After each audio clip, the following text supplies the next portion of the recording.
I'm now happy to introduce Suzanne Flint. Thanks, Eileen. And thanks, Stanley, for those catchy tunes at the beginning. Really made me feel like my life kind of flashed in front of me, but it was fun. Greetings, everyone, and welcome to today's webinar on volunteer engagement. It's the fourth in our series of online fellowship courses. Hopefully you've all been able to at least look over all the course topics to date and participate as your schedule and time allows.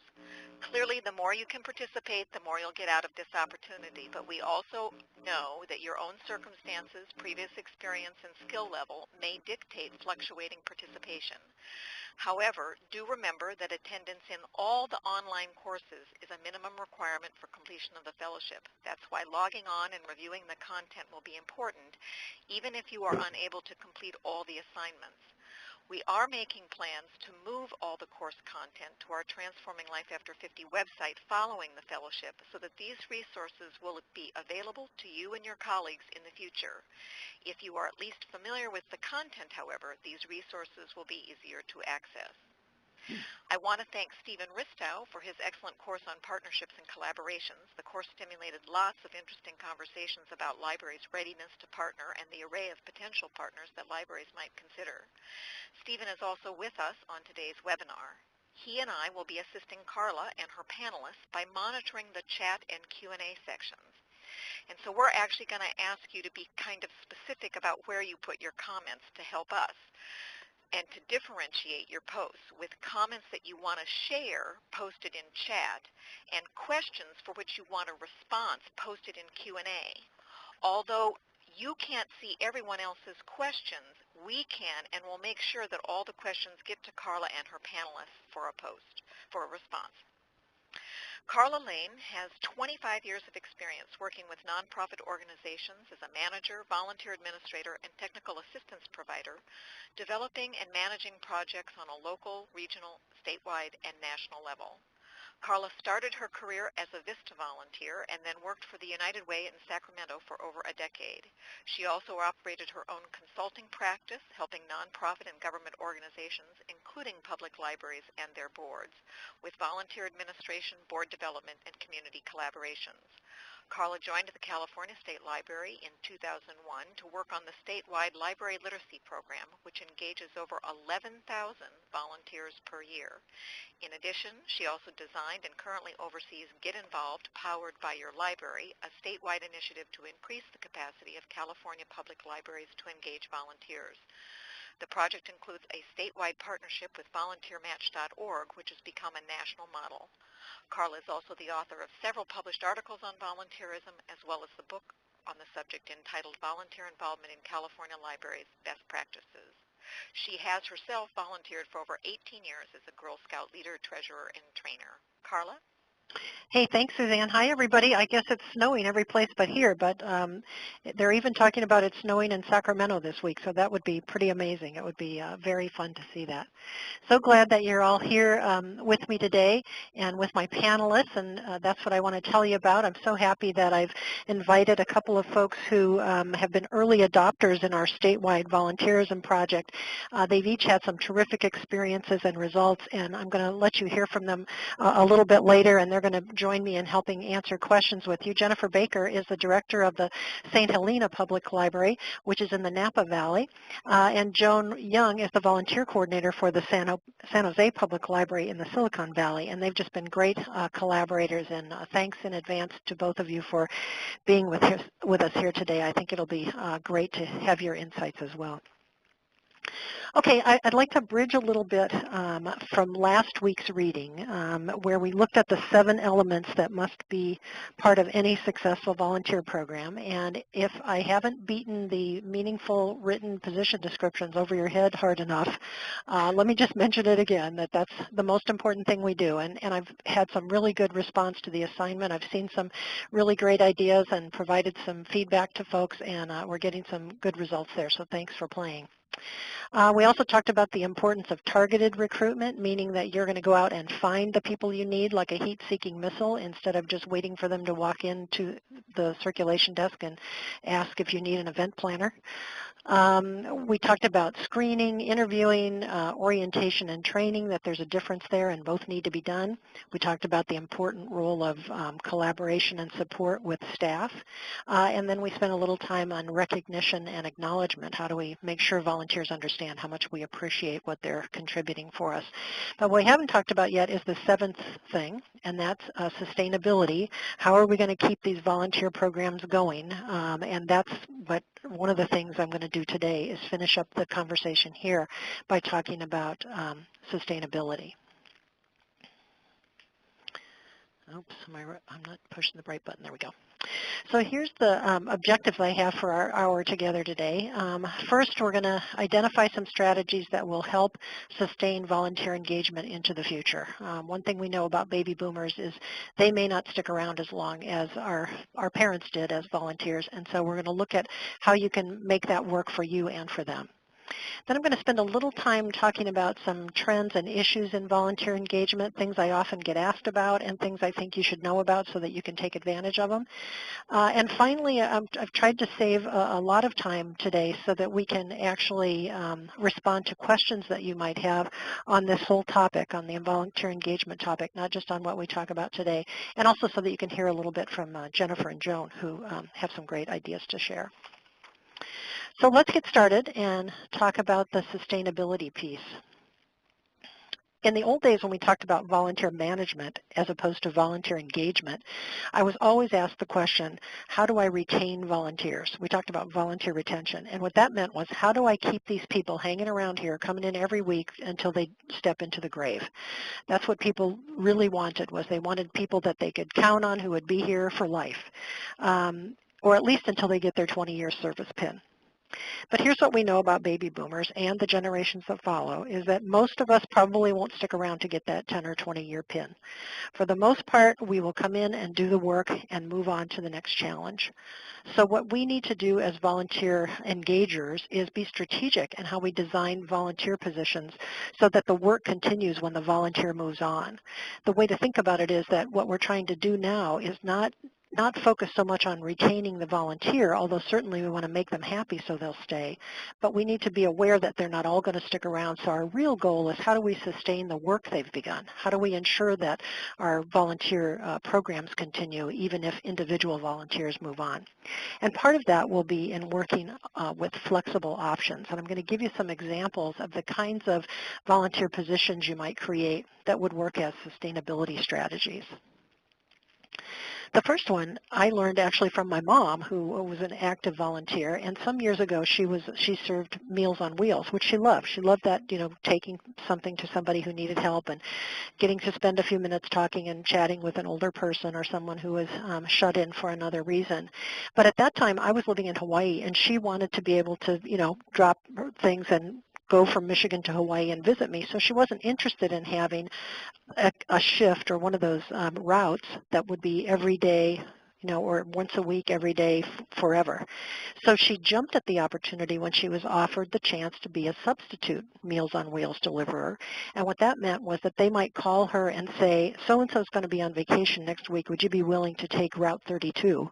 Or they might call her the night before because somebody is ill, or even that morning, and say, could you take the people in this route just for today because someone is sick? That worked out very well for her. And I think it might be something to consider as you're looking at volunteer positions you're creating, that you want them to go on and they have a regular need for a volunteer in them on an ongoing basis. If you can come up with some substitutes so that they can help you when you need help, but also you're sort of training people. I mean, eventually that person might want to take on a longer-term assignment, but it gives people an opportunity to drop in and help, but not feel like they're tied down if their current situation doesn't allow it. A second strategy to think about in terms of sustainability is to break assignments into smaller pieces. If you've got more people working on something than one, then eventually, if one of them leaves, you've got several people who can help pull up the slack. Think about it in terms of, I'm often asked, can I get a volunteer coordinator? And that's a loaded question, but I'll take it here. And my idea is, sure, you can do that. But if you put all the responsibility in that one person and they have to leave, then you're going to be left holding the bag for a big project, and you don't want to be able to do that. So could you find a way to create a volunteer coordinator who is 5 people who take on different assignments, or maybe 2 assistants to you who can help you do this, but always thinking in terms of how can we have more than one person engaged in this, so that over time, as people come in and come out, that we've got people standing by or who've been trained to sort of keep the ball rolling. Now, you saw a team assignment in the reading, in those little video clips I gave you. You might remember Judy Kleiken, who's the literacy coordinator at the San Jose Public Library. She's brought on some of her adult literacy tutor volunteers to help identify and work on some very specific projects. And that's exactly what she's done. She's given a group the responsibility, and she has them manage the work and then checks in with them periodically. Again, another way to keep people engaged but not have the ball dropped if somebody has to leave. Job sharing, I'm sure you're familiar with. That's something you can do with volunteers as well as with staff. Or think about creating consultant positions. For example, let's say that you might need a PR volunteer once in a while, or a graphic designer. Could you, instead of making it an ongoing position where they're with you 2 hours a week, or you ask them for several hours a month, could you say to them, can I call you in when I have a project? Maybe you've got 2 or 3 of those folks out there so that you don't have to go to the same person all the time, depending again on their desire and their time availability. But think about how a volunteer could be used in that capacity. Virtual volunteerism is a really cool thing if you haven't heard about this. And this is a way that what we do is create positions that people can do from home or from wherever they are. So they don't even have to be in your state to do certain things. For example, what if you need something translated into another language? Or what if you need some research done for a project you're working on? Having virtual volunteers available is kind of a cool thing and gives people the opportunity to not feel, again, tied down. They can do it from anywhere.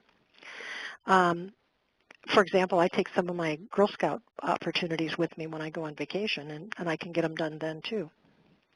For some of you, you might think about seasonal positions. If you have snowbirds, if you live in a community where snowbirds come in to a warmer climate and spend a few months during the winter to avoid the snow, or vice versa, you have people come in the summer from a hot climate and spend time in your more moderate temperatures, think of ways that you could engage those folks just at that time of year. It's interesting that people who come and spend a couple of months in a place are interested in feeling more a part of the community because they do call that community home for part of the year. And I saw that in Hawaii, where we had folks who came in for the winter, and they engaged themselves at the elementary school, at the library. They looked for ways to feel like they were part of the community when they were there.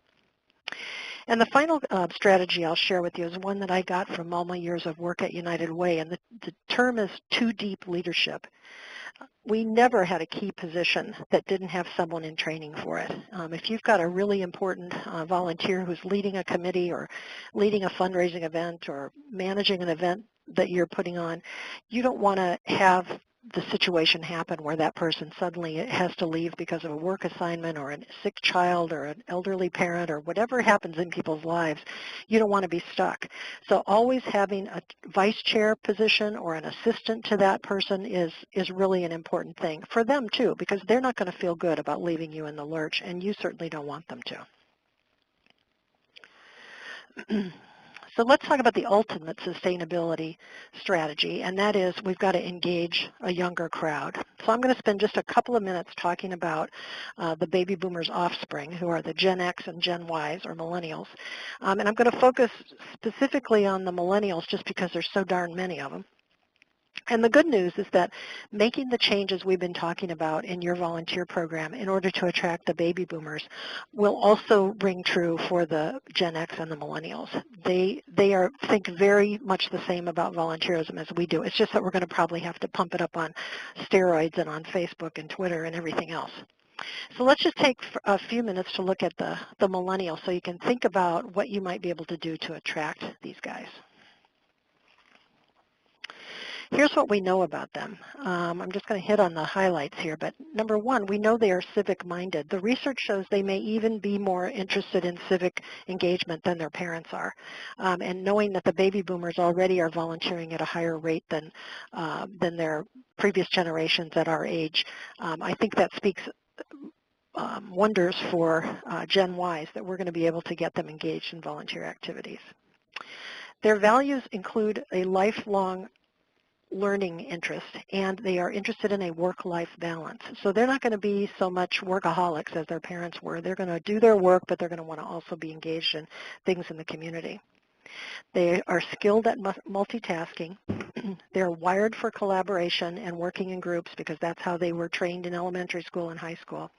And they are learning community organizing through online social networking. And certainly we're seeing that in an international sense these days, in addition to what we see our own kids and kids in the community doing. So yes, we definitely want to bring the Gen Ys on board, so let's find ways to engage them. Here's just a study that asked folks of this generation, what was it about a volunteer experience you had that made it rewarding for you? And so think about this in terms of how we can attract them and what it is they're going to need from a volunteer experience with us. They want to see immediate impact, and you've heard that from the boomers as well. Maybe not so much immediate as we just want to see an impact, but the Gen Ys are going to want to know immediately what this does. How is my effort going to make a difference for somebody? It was really important to them that they believed in the effort, and it was also really important to them that they made friends and met interesting people. And it was important that they found the opportunity well organized and efficiently run. They're as interested in that as the boomers are. They don't want their time wasted, and they want to have fun while they're doing it. If you can create volunteer opportunities that allow them to invite their friends in, they will do so, which is kind of cool. And I'll show you in a few minutes on Volunteer Match where you and they can automatically post your volunteer opportunities to Facebook or Twitter or whatever so that they could share them with their friends and do some recruitment for you. So remember, this just isn't about baby boomers. We've been talking about boomers all this time, but boomers are just the leading edge of these changes in volunteer engagement that we've been talking about. And in order to attract the skills and abilities of the generations that follow, we're going to need to implement these for them as well. So just, yeah. I just want to interject for one quick question. Sure. I think we can clarify. They're asking, if these numbers that you were referring to, I guess in terms of the generations, are national or global numbers. And they're national numbers, right, just to clarify? You mean the numbers of bodies? Yeah, those are national numbers. Of boomers and Gen X Yep. and Gen Y. Yeah. Yep. Okay, just wanted to clarify that. No problem, thanks. So let me just summarize what we've been talking about in sustainability here, because I want to take some questions in a minute and then move on to the next topic. Remember that what we're talking about here is not necessarily that we're going to be able to sustain the volunteers, that we're going to be able to retain them for the same number of years as we're used to retaining maybe the senior volunteers we currently have in our volunteer force. But what we're going to focus on is how are we going to sustain the work that they do. And again, that doesn't mean that some people aren't going to stick around. I've been a Girl Scout volunteer for 17 years, and a lot of us have done that, but we're interested in specific tasks that we can move on from. So Suzanne, let's take this as a minute. Are there any other questions out there right now that I can take before I move to a new topic? No, not at the moment, and I was sorry to interject there, but no problem. I could just make that clarification. Sure. At the moment, everybody seems fine. Okay. All right, here we go. Then I'm going to move on to talking about some trends and issues in volunteer engagement. And the first one is virtual volunteering, which I mentioned just briefly earlier. I just want to give you a sense of what this might be and how you might engage somebody virtually.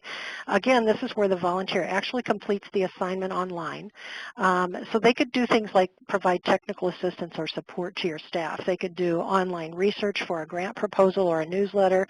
They could develop the newsletter.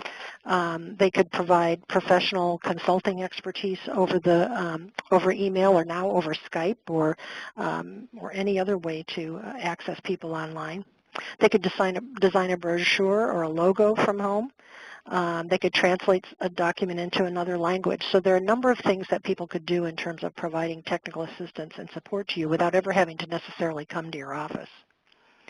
They can also provide direct contact with service recipients, and lots of organizations are using this in a number of ways. For example, to electronically visit someone who's homebound. This could be done in addition to the in-person visits that some of you I know are doing in your homebound delivery programs. There are also online mentoring projects, such as helping students with homework, or helping an adult find a job by working together online, or helping prison inmates with studies or programs that they need help with over the internet. The other cool thing about this is that virtual volunteering programs allow for participation of those who might not be able to volunteer on site due to disabilities or home obligations or non-traditional work schedules. So even somebody staying home with an elderly parent could find time during the day to help you do something virtually. So it's a great opportunity to give somebody a chance who might not otherwise have the opportunity to volunteer in another way. Another trend that's old now, but I want to bring this out because I don't see enough people doing it. Oh, that's me doing my volunteer assignment in Hawaii there. Do you see that photo there? Who's laughing? But what I want you to think about here is that remember that the group you're working with now is engaged. The baby boomers and the generations that follow us are very familiar with online work. We know about email, etc.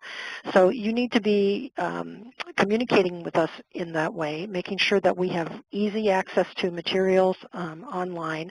I know as a Girl Scout volunteer, it's great to know that at 11 o'clock at night when I'm finishing something up, I can go to their website and download a form that I need. If you don't have those things posted on your website or on a wiki or somewhere where people can access them when they need them, then you're doing them a disservice. And if you're asking them to report to you on something, you need to find a way for them to do that online. Even if it's just filling out a form and sending it back to you or sending you an email, you don't necessarily have to have a fancy online reporting option. But if you have some way for people to handle it electronically, that's definitely what you want to have. Okay, so the last trend I want to talk about is online recruitment. And the most basic form of online recruitment is for you to have, at the very least, information about your volunteer program available on your website. If they can download an application, if they can download volunteer position descriptions or whatever, that's even better. But at the very least, you ought to have, we are seeking volunteers, these are kinds of things we're looking for, and here's the phone number or email of the person that they need to contact. But I want to show you now how some of the how online recruitment works, and I'm going to show you Volunteer Match for two reasons. One, because as Suzanne mentioned, we've been in a partnership with them for about 3 years now, and we've found them extremely good to work with. But also because they're the biggest, and that's one of the reasons we got involved with them in the first place. VolunteerMatch.org has about 70,000 nonprofits and government organizations who are seeking volunteers post their volunteer opportunities on this site, and they have millions of visitors each year who are potential volunteers looking for a place to get involved. Any organization can have a free account. You can recruit people for free on the site, but they also have an upgraded service that costs a little money. I think it's about $75 a year that gives you some additional features that you can use to help people find your volunteer opportunities easier, and I'm going to show you a little bit about that. Now, if you think about the person who sits down on Saturday night and says, gee, I need to do something meaningful in my life, and they type in the word volunteer into Google, Volunteer Match is what comes up first, which is another reason we selected them. They're well known and respected, and people are interested. So here's where you would go. This is what volunteermatch.org looks like, the homepage, and you'll see that there's a place to enter a zip code. And what we know is that 80% of people who do a search on Volunteer Match just type in their zip code. They don't go any farther. There is a keyword search you see there, and there's also an advanced search option, but 80% of the people who use it just type in their zip code. So if I typed in a San Bernardino zip code here, and you'll see what happens is you see that it found 507 volunteer opportunities within a 20-mile radius of this zip code, and it's only displaying the first 10. So and then you can go and look at page after page. So one of the things you want to know about getting involved with Volunteer Match is you want to get your volunteer opportunities at the top of the page as often as you can, and you want to make them interesting enough that people will click on them, because we know they're kind of shopping, they're sort of zooming through all of these, and they're going to click on the things that seem most interesting. And I love this one that's at the top, Game On, video game leader at the Highland Library. Who could say no to that? So let's say that somebody clicks on one and they take another look. This is what they're going to see. This is the information that appears on Volunteer Match. They see who the organization is and a brief description of the position, and there's the all-important I Want to Help button. When they click on the I Want to Help button, an email is generated to you so that you can follow up. You can even set it up so that an automatic email goes immediately back to them, thanking them for their interest, and you can even attach a document like the full volunteer job description or your volunteer application or both. It's a very savvy system. We're finding we can use it very well. And you see the little buttons under the I Want to Help button there. That's what I was talking about, that if you post this job description and you'd like people to see it, you can just click on there and automatically post it to Facebook, Twitter, or any number of other sites. And we got a new statistic last month that we get 167% return on those clicks. So it is a good thing to share your positions periodically on your library's Facebook page, your personal page, or get your volunteers and other staff to do that as well, so you're reaching out to other people.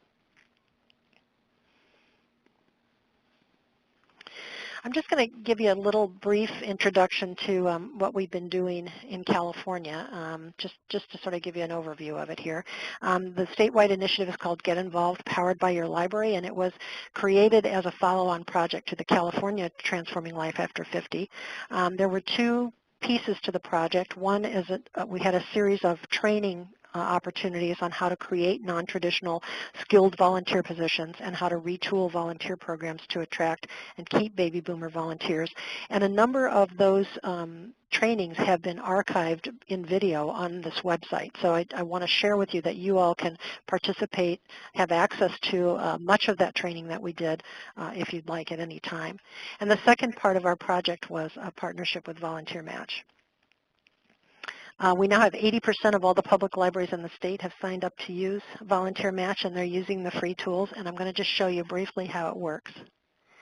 This is our Get Involved website, and you see the little Get Involved powered by your library green and orange map of California there. That's the widget that Volunteer Match created for us, and that appears not only here on our volunteerism page, but also on the home page of the state library and on library websites throughout the state.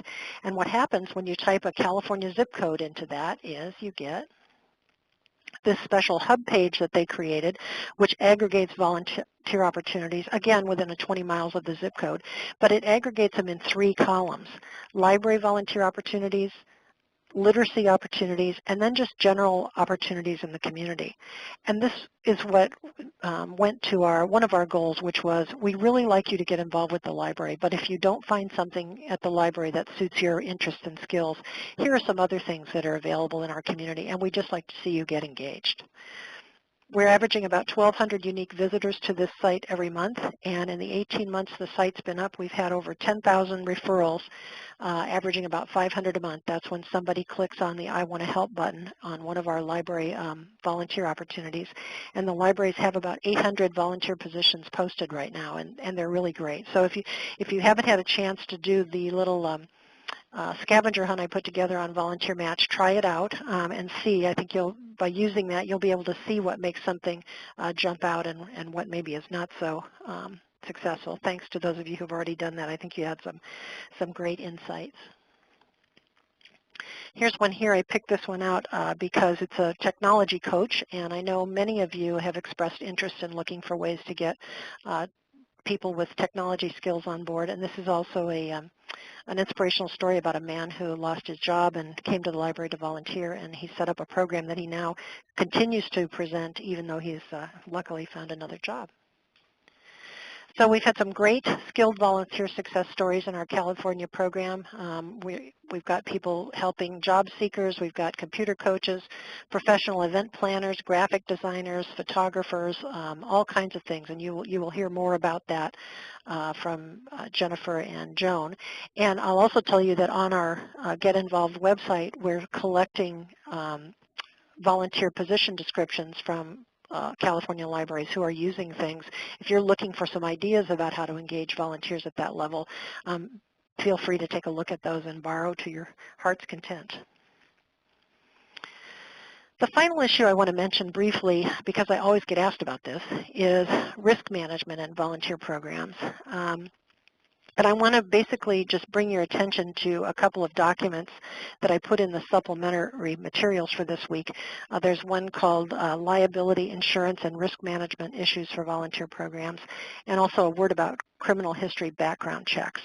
A couple of you drafted volunteer position descriptions for homebound delivery volunteers.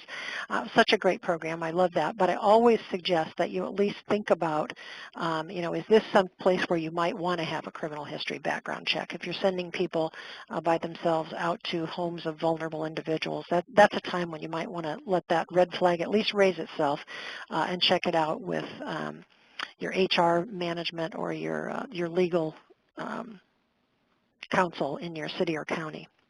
I'm not a lawyer. I don't pretend to be. You all should have access to a legal counsel in your, probably through your city or county government. This is somebody you might want to talk to about that. The other thing I always suggest to people is if you haven't checked this already, you should find out if your city or county government may already have volunteer policies and procedures in place. And even a volunteer coordinator, many of them have, because if they have that, then you don't have to reinvent the wheel, and you'll find a terrific ally in that person. Okay. That's really all the actual material I wanted to present for today. So Suzanne, are there any questions at this point? At this point, we've got a question about whether or not Oregon has, I guess, a volunteer match site like what we've created in California. I don't believe so. I think we are the first. Volunteer Match has been great helping us put this together. They do it with a number of other organizations. They have a number of corporations, for example, who use a system like this to engage their customers often, or their employees or others, and it's a great system.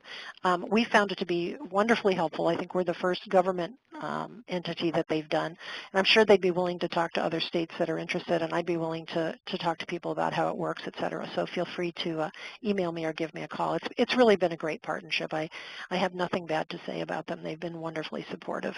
Carla, this is Jennifer, and correct me if I'm wrong, but I'm pretty certain that the volunteer match program is available in Oregon. It's just that there's not a state partnership like the one that the library has here. Exactly. Because anybody can use it. Right. No, exactly. It just wouldn't be free. Right. Well, anybody can use it for free though too. So is that right? Wherever you are in your right, state, we pay for the right? We pay bonus. for the upgrade for our California libraries. But in any state in the country, you all have access to the volunteer match site for free. You can pay $75 to have access to their upgraded site. That's part of the partnership we have with Volunteer Match. As part of the contract we have, they provide that upgraded site for all the libraries in California. So yes, everybody can use it, but that very special hub site that we have in California is the only one, I believe, that is in a state government. Well, and just to clarify this a little bit further, Carla, Pam from North Carolina was mentioning that she had checked into it for them, but it was very expensive. But again, people can still do this either independently, their own library, or even if there was a state effort, they could do it without cost, right? Just by using the free version of anybody can use it for free, yeah. Okay. But I will say that it's been worth every penny we've spent with them. So if anybody wants to talk about what it cost and what we got for that, I'm happy to share that information. They've done an incredible amount of work for the service we've provided. And as I mentioned, we're getting 11,000 potential volunteers looking at libraries who may never have thought of us before. So we're feeling really good about it. Any Any other questions at this point, Suzanne? No, No? Okay, well then let's move on and get our guests involved. I'm just so glad they could join us, and I've asked them just to spend just a couple of minutes telling us some successes, some of maybe the kinds of skilled volunteers they've engaged so far, and maybe to what they attribute their success at this point. And we're going to let them each do a little presentation, and then we'll take some more questions from them. So Joan, would you feel comfortable starting? Sure. Great. So I'm Joan Young from San Jose Public Library, and I coordinate the volunteer programs here. We did a large staff training on volunteer engagement using best practices, and each branch or unit, as a result of that, created a volunteer position that they wanted to recruit for. And we had a nice variety of positions, things like coordinator of computer instruction, director of citizenship program for people becoming citizens, branch photographers, videographers, coordinator of teen community service volunteers, and a wide variety. And then a couple of our most successful programs have been a job seeker support group and an afternoon homework club for elementary-aged kids.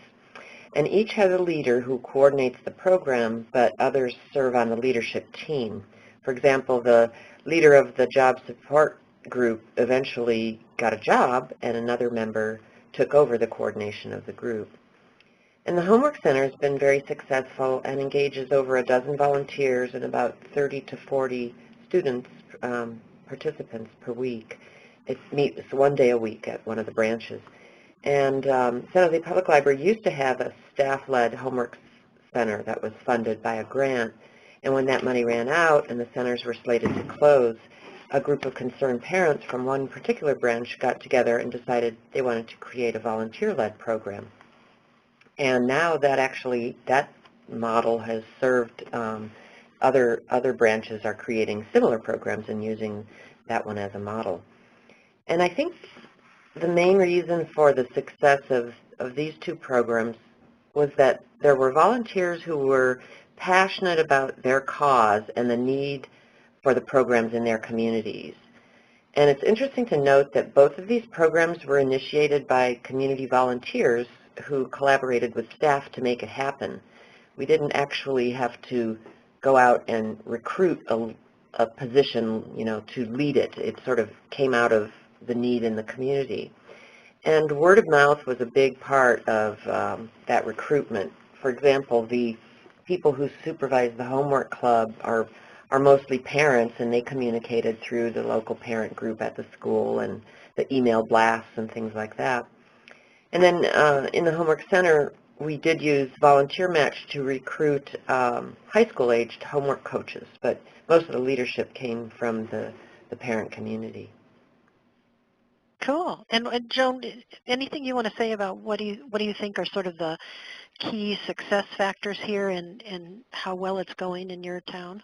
Well, two things. I think we were very deliberate about the training we gave to staff to give them the proper tools because, most people started out just feeling like, I have no idea what this is all about, and a little bit of fear and, hesitation. But we did 6 weeks of training for 2 hours each session and covered things like how to write a position description, how do you use your circles of influence among your staff and volunteers, existing staff and volunteers, to find more specific to the position. And so I think the training was very important. We also had our leadership, our director and management at the library was really behind this whole program. And so it came from the top down. It wasn't something that we had to create from grassroots level. It was important to our leadership. Right. To have that person on board is really critical. Mm-hmm. Thanks, Joan. That's great, and we'll give you a chance to contribute on some of the other questions I'm sure we'll have later. And you can tell that Joan's from a big library, and so I invited Jennifer because she's from a smaller library. Jennifer, do you want to give us the benefit of your experience? I can certainly try. St. Helena is, in fact, a small library. We serve about 10,000 people. And when we got started with the Get Involved project, we did not have a volunteer coordinator. We still don't have a volunteer coordinator. And we had no real recruitment effort either, but we were seeing an increase in interest of people wanting to volunteer and really to volunteer in positions that were more exciting and engaging than just, the traditional library work. Some of you may have already seen the YouTube video that we made about our program, our adult program series, that's where a lot of our volunteers go to. And that's kind of, I'd say, probably our biggest success story has been that program. We do 2, sometimes 3 adult programs a week, which is huge for a library of our size, serving a community of our size. And we get, on average about 40 or so people that come to those. Sometimes it's, closer to 20, sometimes it's closer to 150, and we end up worrying about things like fire code. But that entire program exists because of our volunteer effort. And we have people that coordinate with other volunteers. We have people that come up with the ideas for the programs, that make the programs happen by finding people to put them on, getting them the resources they need, doing all the marketing efforts, so creating the flyers, email newsletter, distributing flyers. All of that is done by volunteers, from creating copy and everything else. So all that the staff really has to do is support the volunteers in their efforts, and because we don't do the work, the volunteers do the work, and all we do is kind of stand back and get out of their way and provide them direction as they need it. We actually do have a number of virtual volunteers that help us with this, and a couple people that, although they come into the library, also work virtually as needed. We had one volunteer that does all of our graphic design work and flyers. She actually was her mother was unwell, and her mother lived in Nebraska, I think, and so she had to fly to Nebraska every other week for about 6 months, and the whole time she was there, she kept doing our flyers. She would just go to their library and make the flyer and email it to us, and so it was fabulous. And we also have somebody that does our email newsletter virtually, and she basically she travels all over the globe for her work, and so she might be in Taiwan, and she gets on and does our email newsletter and sends it to us. And then we have people who double check their work, and those people are volunteers as well. So they work really well as a team. So that's another example of kind of what Carla was talking about. So when somebody's sick or on vacation, somebody else will pick up the slack and take care of it. I actually, one of the things that really kind of catapulted this whole thing into the level that it's at right now, it had already been moving in this direction, but I had a baby last year and was on maternity leave for 4 months, and which started 2 months earlier than expected. And so all of our volunteers that had already been helping us just kind of stepped in and took over, and have, since I came back in June, they just kept doing it. So I was like, well, this is great. I don't have to do all of this work anymore, because our team had really proven themselves that they were capable of doing it. As far as what makes it successful, I think the biggest issue for us has been how we view volunteers. We have to have a lot of trust in them, a lot of great communication with them, whether that be in person or via email.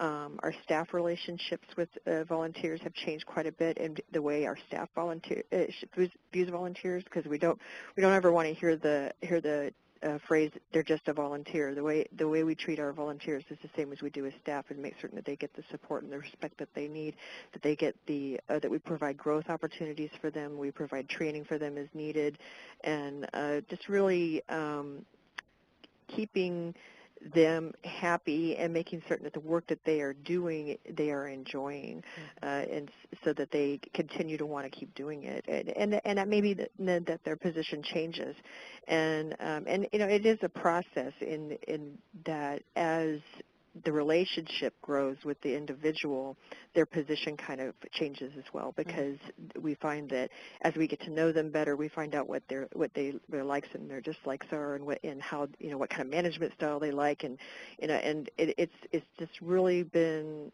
a huge success. And we have some people that work 20 hours a week, and we have other people that come in 2 hours a month. It just depends on what they need and what we need, and what kind of commitment they want to make. That's great. Yeah, and there's nothing like a win-win situation. That's what we're going for here, is something that makes the volunteer feel good about their ability to contribute, and also is helping the library get something done at the same time. Thanks, Jennifer. I see there was a question about whether or not we approve the programs before they happen. Yes, we do.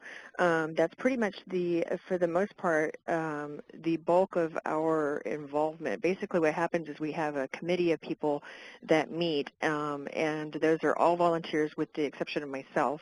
And then we meet as needed, but I'd say probably about quarterly, to go over the program plan for the year. And we're always, we see what's coming immediately, what's coming in the next quarter, and then right now we're actually working on planning 2012. And so we have we kick around ideas.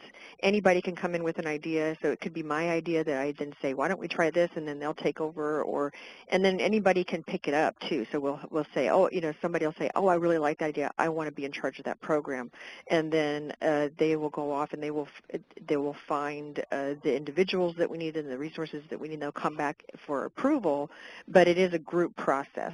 So the library can at any time say, no, I don't think that's really right for us, but we do listen to the people that are on that team, because they are not just our volunteers, they're also our patrons, and they live in our community, and so that's the people that we're trying to reach through these programs. So if somebody on our team comes up with an idea, we expect that there's going to be people that would want to come to that program, and they oftentimes will have program ideas that we would never have even thought of. Yeah, that's great. We also have a question for Joan. Mm-hmm. Which is, where do I begin, or how do I promote this idea in my library if I don't have top administrative buy-in? As you had said in your library, it came from the top. Do you have any, or maybe both of you would have tips or suggestions for how do you nudge it along until you do have that buy-in? Well, one of the things we did is we had an all-staff in-service with over 400 library staff members attending. And that's where we gave the initial exposure to what is volunteer engagement, or what did we want them, we wanted to have them understand the key concepts as they walked out of that. And so we had, and this was really before we had done any, system-wide program for volunteer engagement, but we were just in the beginning stages. And we had 3 different volunteers speak at that in-service who were already people that were doing this type of work, even though we didn't call it volunteer engagement, at that time. They were great examples of the projects. One of them had created our docent program collaboratively with staff that focuses on the artwork in our main library and gives public tours.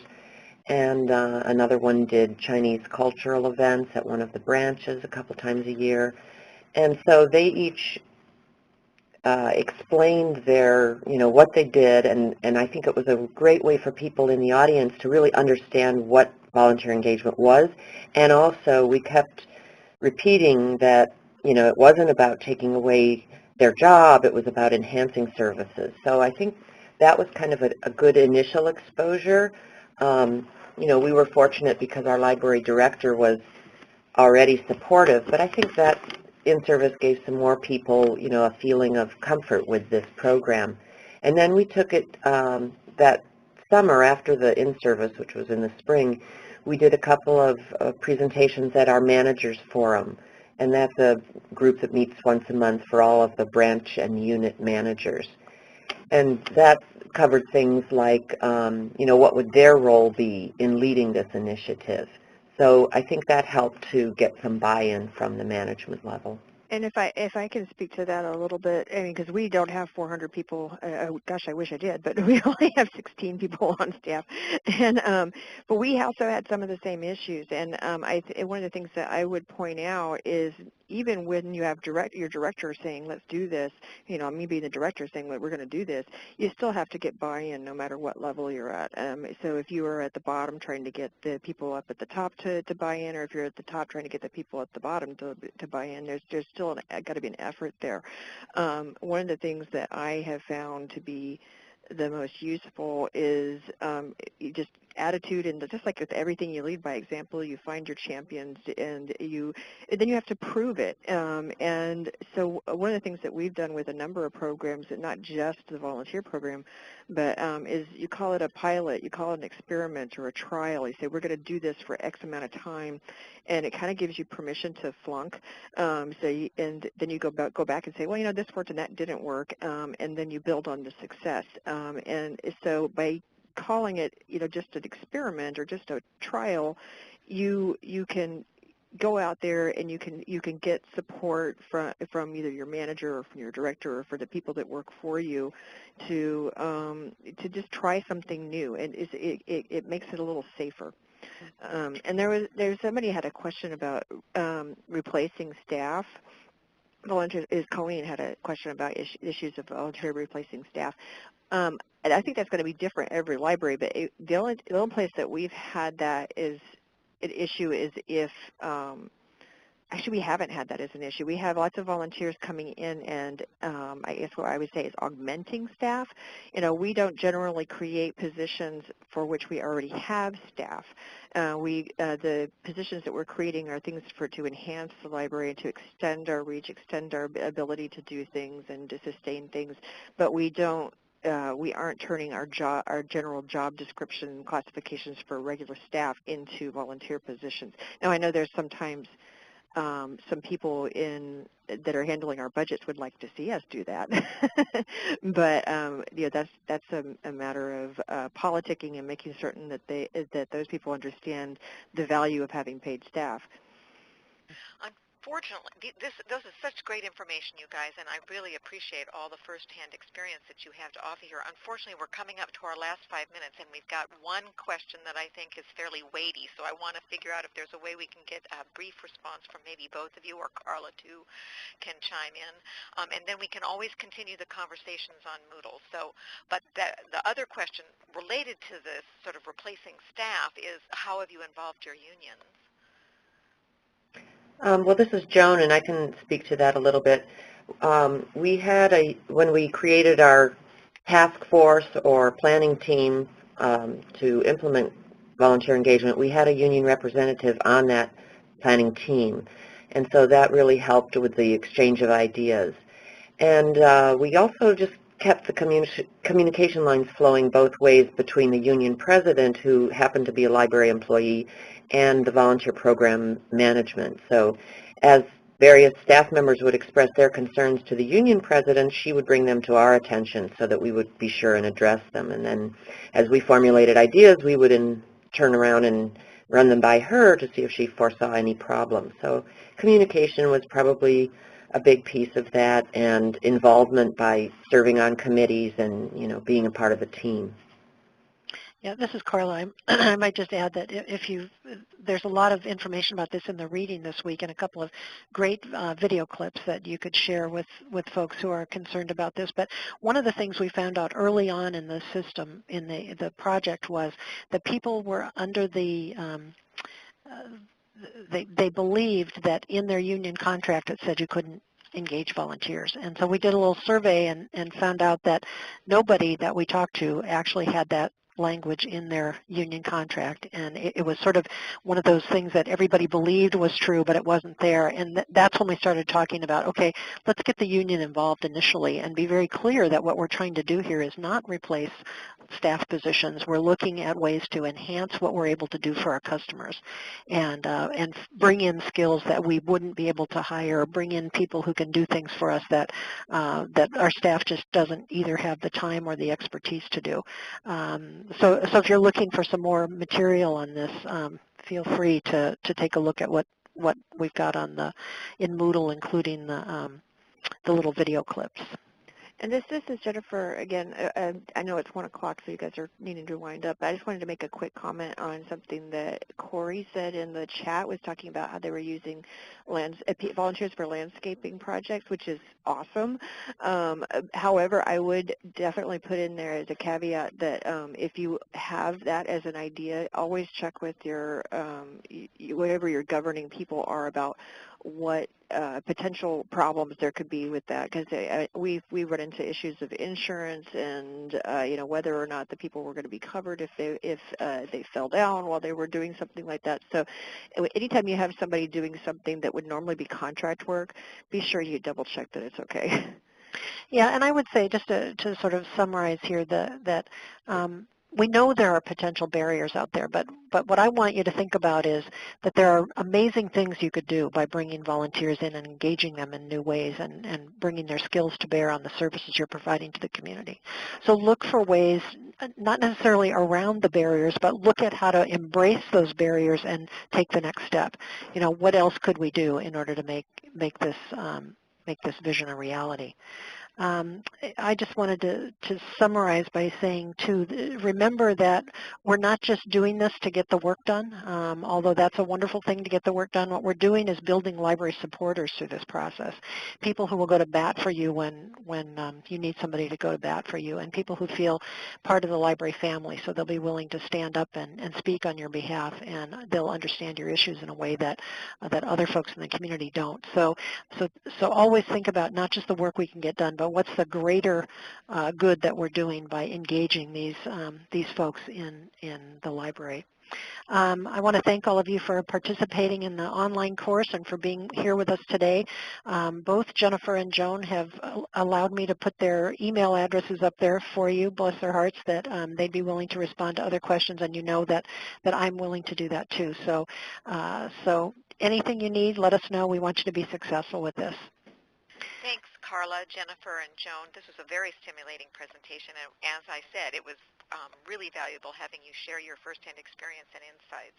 So at this point, further conversation can continue in Moodle, and also thank the three of you also for being so graciously offering, so that if there are folks who want to have an additional conversation with you directly, they're happy to respond to you if you just email them at the addresses listed on the slides above. And thanks everyone for your participation, and we'll look forward to our next webinar with Cindy Mediavilla on March 31st.